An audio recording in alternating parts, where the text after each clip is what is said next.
Zdravstvujmo i dobrodošli. Večeras nas čeka sudir titana, koji bi mogao da preokrene tok cene Lige šampiona. Arsenal i Bayern München ulaze na teren kao dve fudbalske sile gladne krvi, slave i osvete. Stadion će bukvalno da eksplodira od atmosfere, a navijači već sada ne dišu, čekajući prvi zvižduk. Ako mislite da ste doživjeli fudbalsku dramu, spremite se, jer ovo će biti nešto potpuno drugo. Arsenal ulazi u ovaj duel kao ekipa koja konačno želi da pokaže da pripada samom vrhu Evrope.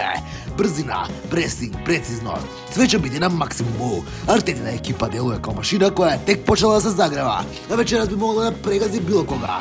Ali ne i bez otvora. I ne Bayern Münchena, jer sa druge strane stoji mašina Bayern München, nemačka supersila koja u ovakvim mečevima jednostavno odbija da izgubi, čak i kada ne igraju savršeno.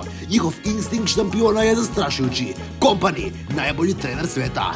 Kane, najbolji igrač sveta. Šta da pričamo? Bayern je tu pobednik. Šta da radimo? Jedno je sigurno, večeraš neće biti obične utakmice.